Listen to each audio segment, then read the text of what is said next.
the San Francisco 49ers, who, I mean, you wouldn't have known they lost 3 straight games at some point because Brock Purdy and this offense are absolutely rolling right now. Brock Purdy against the Tampa Bay Buccaneers, 21-25, 333, 3 tutties, and had a perfect, you heard that right, ladies and gentlemen, a perfect passer rating, the first 49er quarterback to do that since 1989. This Niners offense is rolling. Brock Purdy's first in a lot of categories to talk about passer rating, QBR, the whole bit, yards per attempt. So I'll ask you first, John. John, do you think Brock Purdy should be considered in the MVP discussion? If not, dare I say the front runner? Nah, he's definitely not the front runner at all. Like, I would put C.J. Stroud over him. C.J. Stroud playing with way less talent. You know what I'm saying? So I would definitely put C.J. Stroud over him when we talk about MVP. I mean, what you got, 4 or 5 slots to be considered MVP, right? It's like 4 or 5 people. Yeah. So if you want to put him like 5, maybe, I'll put him at 5. Listen, San Francisco 49ers, top to bottom, is probably one of the top 2, 3 teams in the league from every position on the field. Like, come on now. Like, you're playing with a lot of talent. You've seen what porn star Jimmy was doing with that offense. You seen what Alex Smith was doing with that offense. So, you know what I mean? Like, it's cool. Like, he's doing his thing. I give him his props. He's definitely doing his thing. But is he leading the? Nah, he's not leading the race. Lamar Jackson's there. Dak got good numbers. So he's definitely. I'll put him at 4 or 5. Like I said, I got CJ, Dak, Lamar over him, and maybe even AJ Brown. But yeah, he's in the discussion. But nah, as far as that, nah, he's not the front runner. That's fair. And I think, you do have to take into context, and that's something I have religiously, especially in the NBA MVP discussion, talked about the most valuable. We got to put some more emphasis on that middle letter, and I don't think it's arguable. I do agree with you, John, on that regard. That in terms of value, he's not close to as valuable to San Francisco as C.J. Stroud is in Houston. Like, I mean, what he's done over there, and like you mentioned, Dak in Dallas, Hurts in Philadelphia, all 3 of those guys and more, Lamar Jackson, are more valuable to the franchises right now than Brock Purdy. Sturdy Purdy, I love him, but not quite as valuable as those guys. So solid take there by John Rivera. A good take. I'll give him the 400 points for the third round rules here. Solid points all the way around. Moving on to Devin. Do you think Brock Purdy should be in the MVP discussion? Yeah, he should be in the discussion. Like John said, man, he should be most definitely considered in that bottom 5-ish, somewhere down in that range, because the simple fact that 49ers top to bottom is a great team, and then you can clearly see that when Brock Purdy doesn't have all his superstars, then that offense is not really as strong, or that defense, or that team period is not really as strong. You can see that where Brock Purdy had lost Christian McCaffrey a little bit, when he had lost Deebo Samuel, we had lost Trent Williams. That's when the 49ers went on that 0-3 skid. And then they also kind of went up to against a couple teams that it wasn't bad. You had the Browns, that number 1 defense, that stingy defense. Then you had they laid the egg against the Vikings. But then you had the rising Bengals when Joe Burrow, before he got injured, was starting to peak a little bit, and you can see that offense was starting to turn around. In each of those games, Brock Purdy was only able to put up 17 points. But the good thing and the reason, but that's a good thing that I said you could put him in the conversation, because out of all of those games except for one, Brock Purdy still was completing 70% of his passes. He was still able to be efficient and, like I said, put points up on the board. It was just that when you're not full at strength, you don't have the next guys behind you, to support you, the supporting cast, then it's going to be a little bit difficult. We've been seeing a lot of teams, once you start losing your stars, things start to get ugly a little bit. But in my opinion, I feel like that valuable player, he's like you say, he's not the most valuable person on that team, because like I said, once you start stripping away his supporting cast, then you can kind of see that Brock Purdy is just a good quarterback. I'm not going to say he's an average quarterback. He's a good quarterback. So he's in conversation, but it's a lot of guys that have a little bit better seasons and more impactful to their team, like a Tyreek Hill, like an AJ Brown, like a Lamar Jackson, CJ Stroud. I mentioned the last week when I was on this show. A lot of those guys are more valuable to the team and to the game right now than what Brock Purdy has to offer.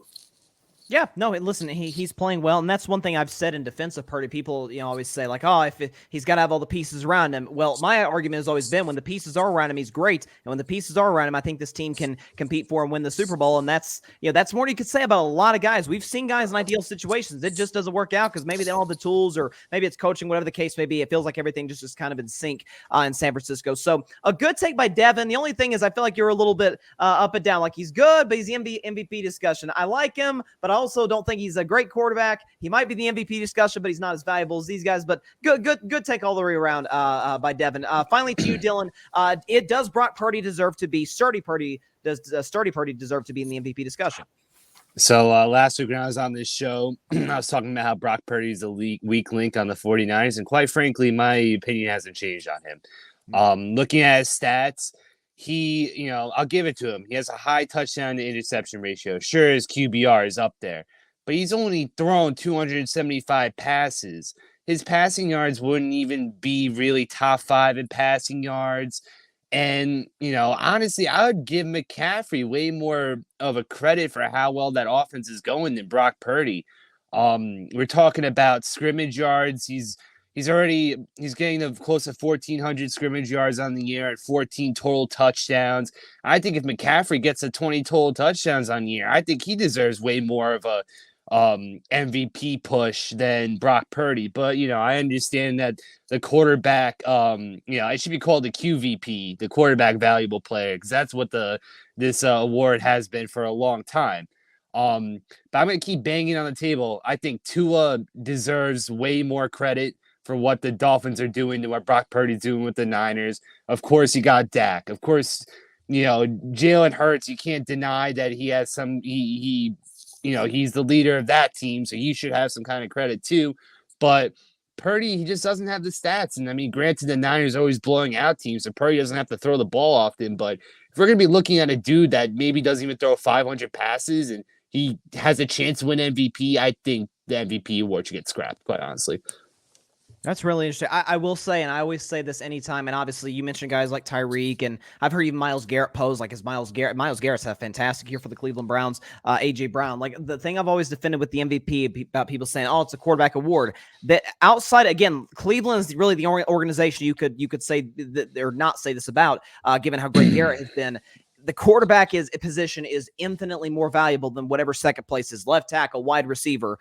So like, I don't even think like if we're talking about a stats conversation, that's if it goes to the guy with the best stats. I mean, we've had guys in years past that probably should have gotten it but didn't. So I see where you're coming from in some respects, Dylan. But I mean, you've been attacked Brock Purdy's stats, so okay take. I'll give Dylan an okay take on this segment. So we got an interesting final round. Before I get to that, let's get to the comments and then I'll look at our leaderboard real quick. Let's see.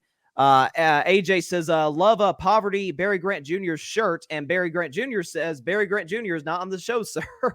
I don't know what's going on. Shout out to Barry. I don't know what's going on there, but I always love the activity in the comments, no question. So if we look at where we're at, so John Rivera is in first place, but just by a slim margin, 1,000 points over Devin at 900 points, and Dylan at 700 points. So this should be a very fun fourth round rule before we get to our final round with the top 2 point getters. A great take, it's everything's doubled. Great take gives you 1,600 points. A good take gives you 800. Okay take gives you 400, and a bad take 0. Let's look at the night game in Denver, Colorado, where the Broncos pulled away once again on a game-winning drive over the Minnesota Vikings, 21-20. Denver has now won 4 straight games. Their defense is playing great football. Russell Wilson, best touchdown to interception ratio in the NFL, had the game-winning touchdown pass there at the end to Cortland Sutton to beat the Joshua Dobbs-led Vikings. So I will start with you right now, Devin. Should we consider the Broncos? Are the Broncos a legitimate playoff threat now? No, I'm not going to say they are a legitimate playoff threat.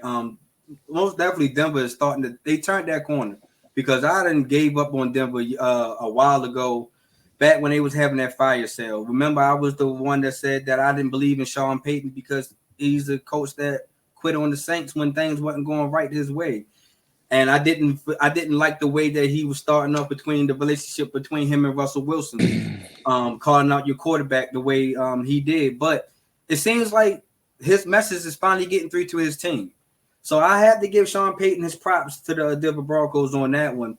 But you know what, the one thing that Broncos could be for a lot of teams, though, they can be a lot of spoilers, because the simple fact, nobody's really looking at the Denver Broncos as a real contender or a playoff shot. I feel like they kind of got late into the game. They're going to have a lot of hopes and miracles coming towards the end if they keep this winning train going.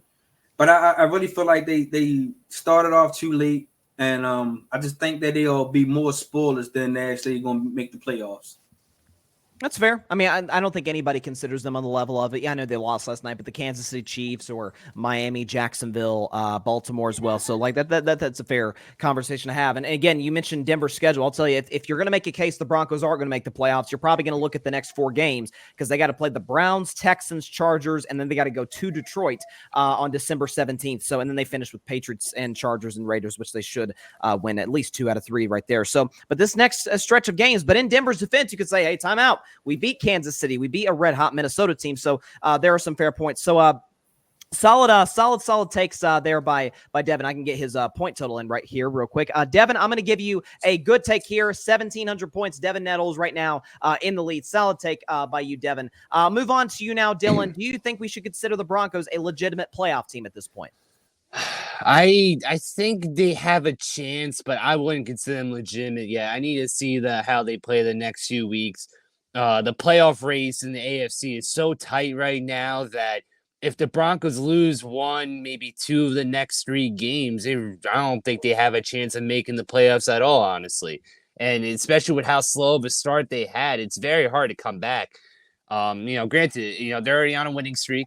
So if they keep the hot hand going and they come through very strong these next few weeks, I could change my tune. But, you still have the Bills, you still have the Bengals. I mean, I don't know about the Bengals, but the Steelers and the Texans, they're gonna have some really good chances of keeping those last 2 spots in the playoffs. So the Broncos really need to keep winning, because they're in a really tough spot where they can't be losing much more.